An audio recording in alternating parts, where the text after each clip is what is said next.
Very good evening to all of you. To crack UPSC and UPPCS, welcome to the Richa UPSC classes. Myself Richa, and here we are covering previous year questions of the modern history.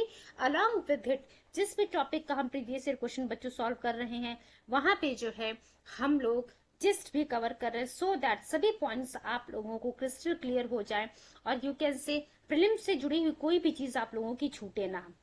Session शुरू करने से पहले आप लोगों से बच्चों मेरी request है, प्लीज आप लोग पेन और कॉपी लेकर के जरूर बैठिएगा सो दैट इंपॉर्टेंट पॉइंट्स को हम यहाँ पर नोटेड डाउन करते चलें। बिफोर दैट, हर बार की तरह इस बार के सेशन को भी जो है हम एक मोटिवेशनल कोट के साथ शुरू करेंगे। चलिए, work hard in silence, let success make the noise. एक और कोट हम बोलेंगे बच्चों, पहले जो एक बार फिर से रिपीट करते हैं, work hard in silence, let success make the noise.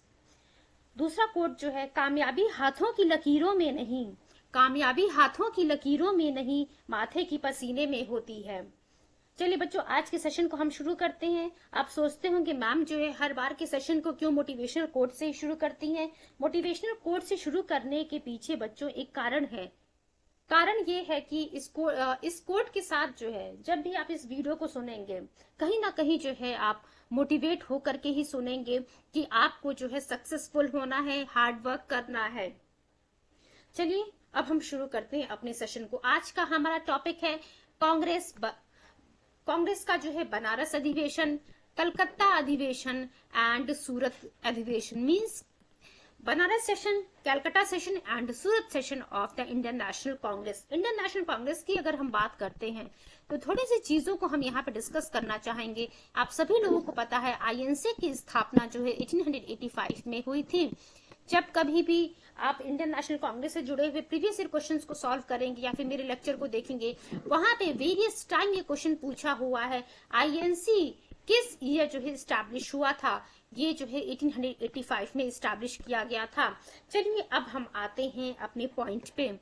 Gopal Krishna Gokhale जी की हम बात कर रहे हैं तो सीधा सीधा पूछता है कि बनारस का अधिवेशन जो हुआ था 1905 में, इंडियन नेशनल कांग्रेस की हम बात कर रहे हैं। इंडियन नेशनल कांग्रेस का जो बनारस अधिवेशन होता है 1905 में, उसको प्रिसाइड कौन करता है? It was presided by the Gopal Krishna Gokhale ji. Gopal Krishna Gokhale ji के द्वारा 1905 का बनारस अधिवेशन बच्चों प्रिसाइड किया जाता है।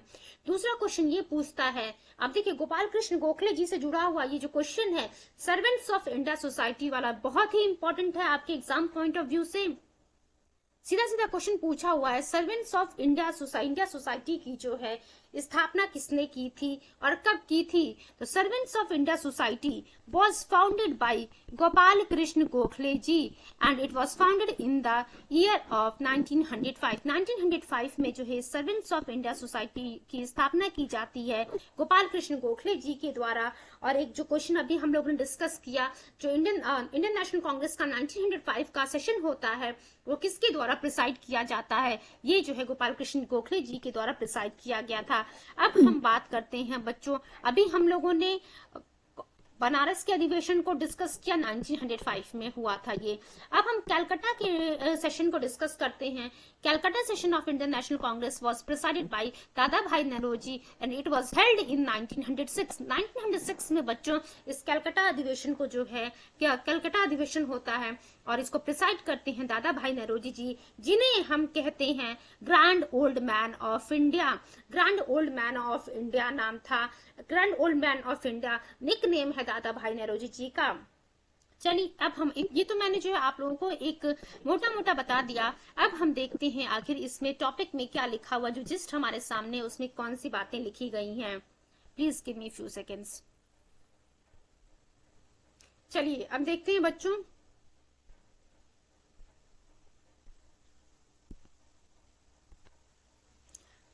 हम लोगों ने डिस्कस किया था यहाँ पे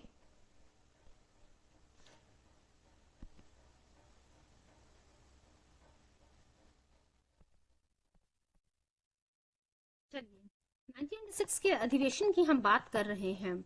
अब देखिए बच्चों क्या लिखा है, 1906 the Congress party was divided on the issue of the presidentship of Calcutta session. अब देखिए एक चीज की 1906 की अभी हम लोगों ने जो है सूरत सेशन पढ़ा था।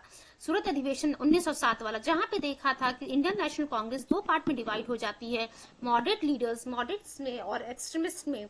1907 की हम बात कर रहे हैं। इससे पहले जब आप देखेंगे 1906 में ही डिफरेंसेस हो गया था आईएनसी के मेंबर्स के बीच में, और 1906 की अगर हम बात करेंगे तो वहां पे ये डिफरेंस आपको ये देखने को मिला था कि जो लीडर्स थे, कांग्रेस पार्टी के जो लीडर्स थे, उनमें ही जो डिफरेंसेस इशू आ गया था कि कलकत्ता अधिवेशन जो हो रहा है उसको प्रिसाइड कौन करेगा। लेकिन अब देखिए डिफरेंसेस तो आ चुके थे, but the division was awarded when an agreement was reached on the name of the दादा भाई नौरोजी। तो देखिए लास्ट में जो है ये डिसाइड किया जाता है कि दादा भाई नौरोजी जी इंडियन नेशनल कांग्रेस के इस 1906 के कलकत्ता अधिवेशन को प्रिसाइड कर, कलकत्ता सेशन को बच्चों प्रिसाइड करेंगे।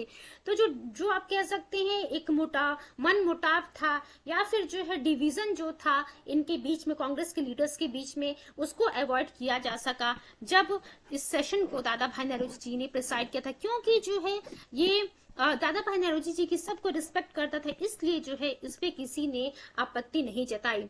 अब हम बात करते हैं द रिजोल्यूशन ऑफ द स्वदेशी was first discussed at Banaras session in 1905। एक चीज और ध्यान रखिएगा, जहां अभी हम लोगों ने डिस्कस किया कि 1905 का बनारस सेशन इसको प्रिसाइड किया था गोपाल कृष्ण गोखले जी ने, वहीं एक क्वेश्चन हमेशा पूछता है कि बनारस सेशन जो था ये कब हुआ था। बनारस सेशन जिसको प्रिसाइड किया था गोपाल कृष्ण गोखले जी ने, ये कब होता है, कौन से ईयर में होता है? तो 1905 में आईएनसी का जो है बनारस सेशन जिसे गोपाल कृष्ण गोखले जी प्रिसाइड कर रहे होते हैं वो होता है 1905 में। 1905 में ही आपको देखने को मिलेगा कि बनारस सेशन में ही पहली बार स्वदेशी शब्द पे जो है डिस्कशन किया गया था, और उसके बाद आपको देखने को मिलेगा कि ये जो रिजोल्यूशन पास किया गया था स्वदेशी पे 1905 के बनारस अधिवेशन में, वहीं जब हम बात करते हैं 1906 के कलकत्ता अधिवेशन की, कलकत्ता सेशन की, उस कलकत्ता सेशन में बच्चों ये स्वदेशी पे जो रिजोल्यूशन था फाइनली जो है उस पे पास हो जाता है। मींस जिस पे डिस्कशन 1905 में हो रहा होता है उस रिजोल्यूशन को जो है पास कर दिया जाता है 1906 की कलकत्ता सेशन में। अब हम बात करते हैं नेक्स्ट पॉइंट पे। देखिए स्वदेशी, बॉयकॉट और नेशनल एजुकेशन की हम बात कर रहे हैं। होम रूल लीग मूवमेंट हम लोगों ने पढ़ा था, कुछ ऐसी चीजें वहां भी हम लोगों ने देखी थी। Home rule league movement which was started by home, it was started by बाल Gangadhar Tilak ji and Annie Besant जी। ध्यान रखिएगा, बाल Gangadhar Tilak ji and Annie Besant जी के द्वारा बच्चों इस जो होम रूल लीग मूवमेंट था वो शुरू किया गया था। वहां पे भी जो है हम लोगों ने कुछ जो टारगेट रखे गए थे आपको देखने को मिला था, स्वदेशी, बॉयकॉट, नेशनल एजुकेशन से जुड़ी हुई कुछ चीजें थी। अब देखिए ये जो कलकत्ता अधिवेशन था जिसमें स्वदेशी पे जो है रिजोल्यूशन पास कर दिया जाता है, वहीं आपको देखने को मिलेगा बच्चों स्वदेशी, बॉयकॉट और नेशनल एजुकेशन पे जो है रिजोल्यूशन तीनों, जहां अभी हम लोगों ने सिर्फ स्वदेशी पे बात किया था, वहीं कलकत्ता सेशन 1906 में स्वदेशी पे बना, बॉयकॉट पे और नेशनल एजुकेशन तीनों पे जो है बच्चों रिजोल्यूशन पास हो गया था। दादा भाई नौरोजी, अभी मैंने आप लोगों से कहा आप जब मेरे सेशन प्लेलिस्ट को विजिट करेंगे वहां पे देखेंगे कि जो है हम लोगों ने कुछ इंपॉर्टेंट नेशनल लीडर्स की बात की थी जिनके निक नेम क्या क्या है उसके बारे में डिस्कस किया था। तो दादा भाई नौरोजी को जो है बच्चों हम grand old man of India भी जानते हैं।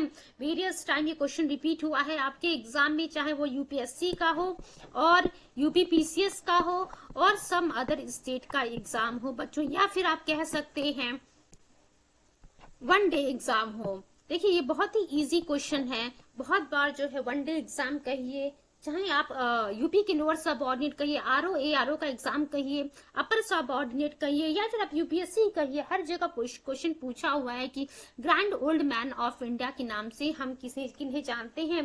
तो ध्यान रखिएगा दादा भाई नौरोजी जी को बच्चों हम लोग grand old man of India के नाम से जानते हैं। Please give me few seconds. आप लोगों से मेरी रिक्वेस्ट है कि जितनी भी सेशंस आप लोगों को प्रोवाइड किए गए हैं सभी सेशंस को बहुत ही ध्यान से सुनिएगा आप लोग। कल के सेशन में बच्चों हम लोगों ने एक नाम डिस्कस किया था, जैसे यहाँ पे हम लोगों ने देखा कि दादा भाई नौरोजी जी को जो है grand old man of India के नाम से जानते हैं। कल के लास्ट सेशन में हम लोगों ने देखा था देश बंधु, आप लोगों ने सुना था, देश बंधु के बारे में हम लोगों ने डिस्कस किया था। क्या आप लोग मुझे बता सकते हैं कि देश बंधु जो है किन्हें हम कहते थे? देश बंधु चित्तरंजन दास जी की हम बात करें, सी आर दास जी को बच्चों हम लोग देश बंधु भी कहते हैं, extremely sorry. CR Das ji को हम लोग देश बंधु के नाम से भी जानते। तो देखिए 2 नाम आप लोगों को यहाँ पे याद हो गया।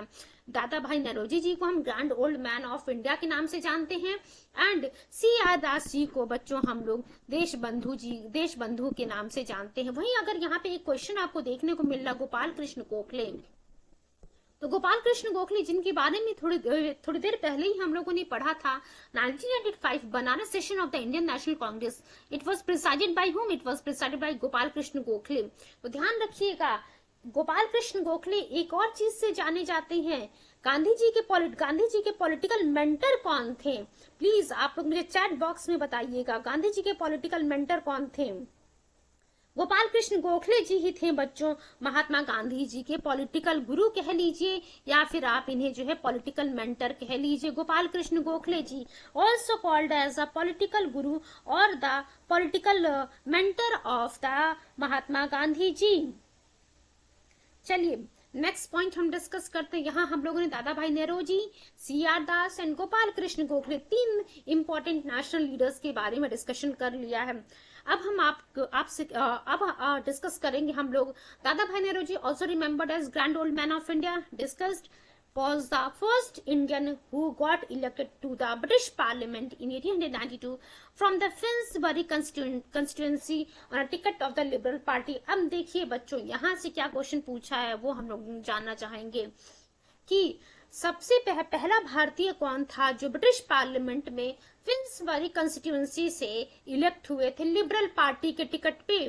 तो बच्चों ध्यान रखिएगा यहाँ पे हम दादा भाई नौरोजी जी की बात कर रहे हैं। उसके बाद दूसरा क्वेश्चन बनता है क्वेश्चन नंबर 2, दादा भाई नौरोजी जो कि ब्रिटिश पार्लियामेंट में 1892 में इलेक्ट हुए थे लिबरल पार्टी के टिकट से, किस कंस्टिट्यूएंसी से बच्चों वो इलेक्ट होते हैं? तो ध्यान रखिएगा फिन्सबरी कंस्टिट्यूएंसी से जो है लिबरल पार्टी के टिकट से दादा भाई नौरोजी जी 1892 में इलेक्ट होते हैं ब्रिटिश पार्लियामेंट में।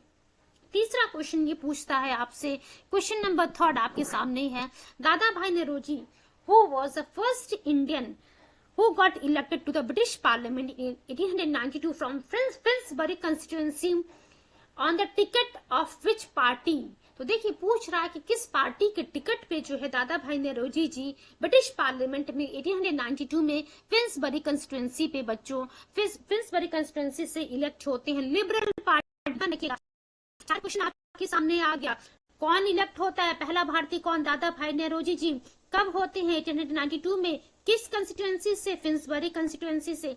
चौथा, किस पार्टी के टिकट से? Liberal party. आपके सामने ऑप्शन में लेबर पार्टी भी दे देगा, आप कंफ्यूज हो जाएंगे कि लेबर पार्टी था कि लिबरल पार्टी था। तो ध्यान रखिएगा it was the Liberal party. Liberal party की हम यहाँ पे बात कर रहे हैं बच्चों। चलिए नेक्स्ट पॉइंट हम डिस्कस करते हैं। इससे पहले वाली वीडियो में बच्चों आप लोगों के सामने हम लोगों ने डिस्कस किया था मॉर्ले मिंटो रिफॉर्म। तो मॉर्ले मिंटो रिफॉर्म वाले टॉपिक को जो है बहुत ही ध्यान से सुनिएगा, because it is important for the UPSC as well, very important for the UPSC as well as for the UPPCS. Morley Minto reform से सीधा सीधा पूछता है कि मॉर्ले मिंटो रिफॉर्म कब आया था? 1909 में आया था। इंडियन काउंसिल एक्ट 1999 हम किसे कहते हैं? मॉर्ले मिंटो रिफॉर्म को ही कहते हैं।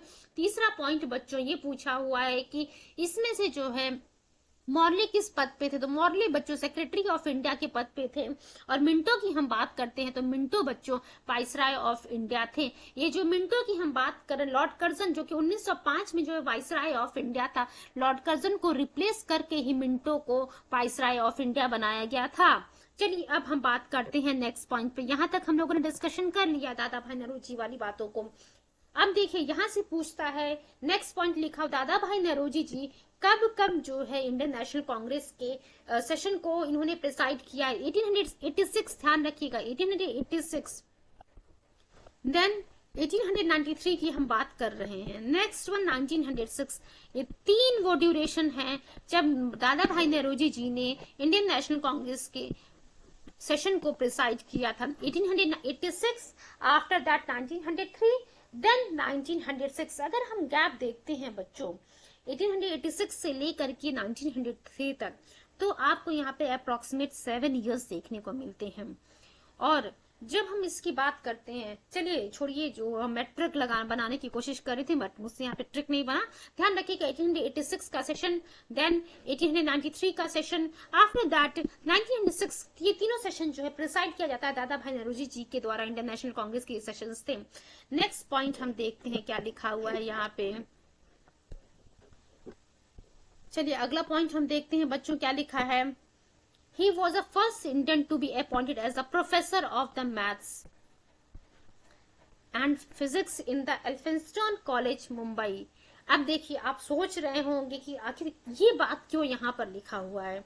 असल में जब आप यूपीएससी के प्रीवियस ईयर क्वेश्चंस को सॉल्व कर रहे होंगे तो वहां पे एक क्वेश्चन है जहां पे जो है 3 या 4 ऑप्शन प्रोवाइड किया गया। उसमें जो है एक ऑप्शन में ये था, एक्चुअली पूछा हुआ था इसमें से कौन कौन से जो है options A B C D में से कौन सा करेक्ट है, चूज द करेक्ट पेयर, ऐसे जो है क्वेश्चन आप लोगों से पूछा हुआ है।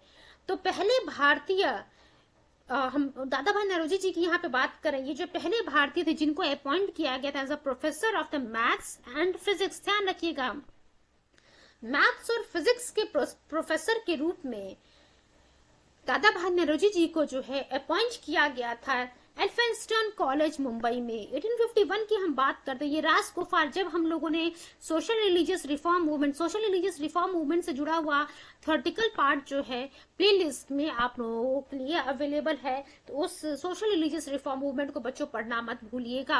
अब हम देखते हैं जो अगला क्वेश्चन पूछा हुआ, राजगोपाल वाला बहुत बार क्वेश्चन पूछा हुआ है कि राजगोपाल मैगजीन जो है किसके द्वारा लिखा गया। राजगोपाल मैगजीन बच्चों दादा भाई नौरोजी जी के द्वारा ही लिखा गया है। कब दादा भाई नौरोजी जी ने इसको शुरू किया था? 1851 में शुरू किया था। ये जो है एक गुजराती मैगजीन थी। ध्यान रखिएगा Rajgopal was a Gujarati magazine. It was started in 1851 by Dadabhai Naoroji जी। अब हम नेक्स्ट बात कर रहे हैं बच्चों C.Y. चिंतामणि जी के बारे में। देखते हैं C.Y. चिंतामणि जी के बारे में यहाँ पर क्या लिखा हुआ है। अब देखिए इस C.Y. चिंतामणि जी वाले टॉपिक को डिस्कस करने से पहले एक बार फिर से हम मोटिवेशनल कोट देखना चाहेंगे।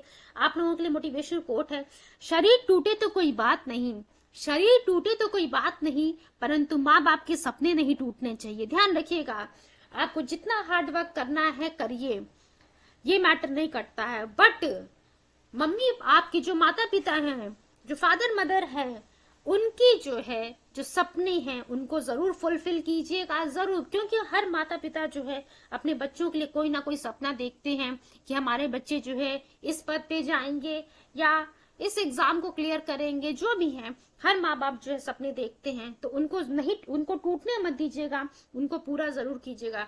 और माँ बाप जो सपने देखते हैं कहीं ना कहीं आगे चल के वो बच्चों के भी सपने हो जाते हैं। तो अपने माता पिता और अपने सपनों को मत टूटने दीजिएगा, इतना हार्ड वर्क कीजिएगा कि एट द एंड जो है आप सक्सेसफुल होकर के ही निकलें। चलिए अब हम आते हैं C.Y. चिंतामणि जी की बात कर रहे थे हम लोग। C.Y. Chintamani said that many intelligent and selfless leaders had embellished for the people of India, but in this era no one was as a दादा भाई नौरोजी। अब देखिए बच्चों यहाँ से सीधा सीधा क्वेश्चन पूछा हुआ है कि ये स्टेटमेंट जो है लिखा हुआ है कि many intelligent and selfless leaders had embellished for the people of India, but in this era, in his era कोई भी जो है दादा भाई नौरोजी जी के बराबर नहीं था। ये बच्चों स्टेटमेंट C.Y. चिंतामणि जी के द्वारा दिया गया था, दादा भाई नौरोजी जी के द्वारा। गोपाल कृष्ण गोखले, देखिए गोपाल कृष्ण गोखले जी दादा भाई नौरोजी जी के लिए क्या कहते हैं। If there is God somewhere he is Dadabhai Naoroji. अब देखिए गोपाल कृष्ण गोखले जी क्या कह रहे हैं कि अगर कहीं पे भगवान है तो वो दादा भाई नौरोजी जी हैं। तो ये स्टेटमेंट गोपाल कृष्ण गोखले जी के द्वारा दिया गया था। किसके लिए दिया गया था बच्चों? दादा भाई नौरोजी जी के द्वारा दिया गया। तो हम लोगों ने क्या देखा, C.Y. चिंतामणि जी और दादा गोखले जी, गोपाल कृष्ण गोखले जी, जिन्हें हम political Guru of the Mahatma Gandhi जी कहते हैं, इन दोनों लोगों ने जो है बच्चों दादा भाई नौरोजी जी के लिए कुछ बातें कही है। आपसे पूछ लेगा ये स्टेटमेंट किसने जो है दादा भाई नौरोजी जी के लिए कहा है। दूसरा पॉइंट 1907 का सूरत सेशन देखिए क्या लिखा हुआ। 1907 में जो है सूरत स्प्लिट आपको देखने को मिला। अभी हम लोगों ने डिस्कस किया था कि सूरत में जो है इंडियन नेशनल कांग्रेस 2 पार्ट में डिवाइड हो जाता है, मॉडरेट लीडर्स में एंड एक्सट्रीमिस्ट लीडर में। मॉडरेट लीडर्स को हम नरम दल कहते हैं और एक्सट्रीमिस्ट को जो है बच्चों हम लोग गरम दल के नाम से जानते हैं हिंदी में। अब देखिए क्या लिखा हुआ, split took place in Congress at Surat in 1907 when dispute again arose for the presidentship of 23rd session of the Congress. यहाँ भी देखिए 1905 वाला भी 1906 में भी देखा हम लोगों ने कि जो है कुछ डिस्प्यूट जो है बच्चों राइज हो गया था, जहाँ पे दादा भाई नौरोजी जी को जो है जब चूज किया गया तब जो उस डिस्प्यूट को खत्म किया गया। जब हम 1907 की बात करते हैं, 1907 में भी कांग्रेस का प्रेसिडेंट कौन बनेगा उसके लिए भी जो है बच्चों कहीं ना कहीं जो आपको डिस्प्यूट देखने को मिला था, और वही एक कारण बना था कि इंडियन नेशनल कांग्रेस जो इस इंडियन नेशनल कांग्रेस में जो है आपको स्प्लिट देखने को मिला। Moderates wanted Rash Behari Ghosh as president while Lala Lajpat Rai was the choice of extremist. तो हम लोगों ने क्या देखा, जो मॉडरेट्स थे वो क्या चाह रहे थे कि रास बिहारी घोष को जो है हम प्रेसिडेंट चूज करें, और वहीं जब हम एक्सट्रीमिस्ट लीडर यानी कि जो गरम दल के नेता थे उनका मानना था कि वो चाहते थे हम लाला लाजपत राय जी को जो है इंडियन नेशनल कांग्रेस का प्रेसिडेंट चूज करें। आखिरी में आपको देखने को मिलेगा कि मॉडरेट्स जो है इनकी यहाँ पे जीत होती है, रास बिहारी घोष ही बच्चों यहाँ पे आईएनसी के प्रेसिडेंट के रूप में चूज किए जाते हैं। और यही आपको देखने को मिलेगा कि कांग्रेस डिवाइड हो जाती है मॉडरेट में और एक्सट्रीमिस्ट में। देखिए ये 1907 की बात कर रहे हैं। अब उसके बाद 1916 की जब हम बात करेंगे, 1916 में लखनऊ सेशन होता है, लखनऊ अधिवेशन, जहां आपको देखने को मिलेगा कि ये इंडियन नेशनल कांग्रेस जो दो पार्ट में डिवाइड हुई थी वो रीयूनाइट हो जाते हैं। चलिए अब हम जो है बच्चों कुछ क्वेश्चंस यहाँ पे सॉल्व करेंगे। Just wait for few seconds. देखिए अप्रोक्सीमेट जो है देखते हैं कितने क्वेश्चंस हैं यहाँ पे हमारे सामने। 25 क्वेश्चंस है, तो सेशन को बहुत ज्यादा लंबा नहीं खींचेंगे, हम 2-3 क्वेश्चन डिस्कस करेंगे और उसके बाद जो है अगले सेशन में आपको प्रोवाइड किया जाएगा previous year questions related to the Congress Calcutta and Surat session. ठीक है, अब यहाँ पे देखिए हम क्वेश्चन नंबर 13 ही देख लेते हैं। Who was called the grand old man of India? वयोवृद्ध, चलिए हम हिंदी में जो है कि मुझे वो टर्म याद आ रहे हैं क्या लिखा हुआ था। Grand old man of India किन्हें कहते हैं? आपको सोचना समझना नहीं है, फटाक से आप टिक मारेंगे। दादा भाई नेहरू जी, दादा भाई नेहरू जी को हम grand old man of India कहते हैं। दूसरा क्वेश्चन हम देख लेते हैं। देखिए क्वेश्चन नंबर 15 की नहीं सॉरी 14 की अगर हम बात करते हैं, देखिए अच्छा क्वेश्चन नंबर 15 ही हम देखते हैं। मैंने आप लोगों से एक चीज कहा था कि एक क्वेश्चन आया हुआ था जहां पे लिखा हुआ था कि जहाँ पे 4 स्टेटमेंट्स दिए गए थे और पूछा था कि इसमें से जो कौन सा पेयर करेक्ट है, उसी प्रकार का एक क्वेश्चन नंबर 15 देखिए दादा भाई नौरोजी जी से जुड़ा हुआ ये क्वेश्चन है। कह रहा कि इसमें बताइए फॉलोइंग स्टेटमेंट में कि कौन सा जो है करेक्ट नहीं है about Dadabhai Naoroji ji. Poverty and un British rule in India किसके द्वारा लिखा गया है? अब देखिए बच्चों हम लोगों ने बुक्स एंड मैगजीन वाला टॉपिक कवर कर लिया है। Books, magazines and their authors 2 part में हम लोगों ने डिस्कस किया था। वहां पे हम लोगों ने बच्चों थियोरेटिकल पार्ट कवर कर लिया है और वहां पढ़ा था हम लोगों ने British and poverty and un British rule in India किसके द्वारा लिखा गया है? दादा भाई नौरोजी जी के द्वारा ही लिखा गया है। उसके बाद he worked as a professor of Gujarati in the University College London. तो लंदन में जो है बच्चों यूनिवर्सिटी कॉलेज में इन्होंने ये जो है गुजराती प्रोफेसर के रूप में काम किया। तीसरा पॉइंट देखिए क्या लिखा हुआ है, he laid the foundation of the women's education in Bombay, तो ये भी सही है। चौथा पॉइंट देखिए क्या लिखा, he was elected as a member of the British Parliament on the ticket of Conservative Party. बहुत ही अच्छी तरीके से हम लोगों ने डिस्कस किया था। यहाँ लिबरल पार्टी की बात की थी हम लोगों ने, लिबरल पार्टी लिखा था। मैंने आपसे कहा था कि वहां पे लेबर पार्टी भी लिख देता है कि लेबर पार्टी था कि लिबरल पार्टी, देखिए यहाँ पे कंजर्वेटिव पार्टी लिख दिया है, तो लिबरल पार्टी बच्चों आंसर था यहाँ पे। Dadabhai Naoroji was elected as a member of the British Parliament on the ticket of the Liberal Party. एक बार जहां पे हम लोगों ने इस पॉइंट को डिस्कस किया था, एक बार फिर से आप लोगों को मैं रिकॉल कराना चाहूंगी। देखिए बच्चों यहाँ हम लोगों ने डिस्कस किया था कि Dadabhai Naoroji ji was the first Indian who got elected to the British Parliament 1892 में फिंसवारी कंस्टिट्यूएंसी से on the ticket of the Liberal Party। ठीक है, hope so each and every point is clear to all of you. कल के session में हम लोग जो है बच्चों जो भी प्रीवियस ईयर क्वेश्चंस हैं बनारस सेशन से, कलकत्ता अधिवेशन से, सूरत अधिवेशन से, उसके बारे में हम डिस्कशन करेंगे। एक मोटिवेशनल सेशन खत्म करने से पहले जो है कोट फिर से आप लोगों के सामने मैं लेकर के आ रही हूँ। ड्रीम, सपने आप देखते हैं और आपके माता पिता आपके लिए देखते हैं। इसके साथ जब आप हार्डवर्क करते हैं तो आपके जीतने की जो परसेंटेज है वो बच्चों मैक्सिमम हो जाती है, या फिर आप कह सकते हैं जो आपने अपना टारगेट लेके आए हैं लबासना पहुंचने के लिए या फिर उपान पहुंचने के लिए, डीएम एसडीएम बनने का जो सपना लेकर के आए उसका फुलफिल कर पाएंगे। सपना देखिए जरूर, उसके साथ हार्डवर्क करिए, जितना हार्डवर्क हो सकता है उतना हार्डवर्क कीजिए आप लोग। देखिए आप जहां कहीं भी होंगे, जहां कहीं भी हैं, जब भी इस मेरे सेशन को सुन रहे हैं, प्लीज तुरंत जो है वहीं से जो है उसी मोमेंट से आप हार्ड वर्क करना शुरू कर दीजिएगा। बिकॉज जब कभी जो है आप मोबाइल को लेकर के स्क्रॉल कर रहे होंगे, आप शॉर्ट्स देख रहे होंगे, तो उस समय जो है कहीं ना कहीं कोई बच्चा जो है जग करके पढ़ रहा होगा और उसका आप कह सकते हैं आपसे ज्यादा मेहनत कर रहा होगा। आप तो इससे जो आप कोशिश कीजिए कि हर बच्चे से ज्यादा मेहनत आप कीजिए, ताकि आपकी जो सिलेक्शन के चांसेस है वो बढ़ जाएं। चलिए आज के सेशन को हम यहीं पे एंड करते हैं। Thank you so much and all the very best wishes for your coming exam. And one more thing, don't forget to like, share, subscribe my channel Richa UPSC classes. Thank you so much.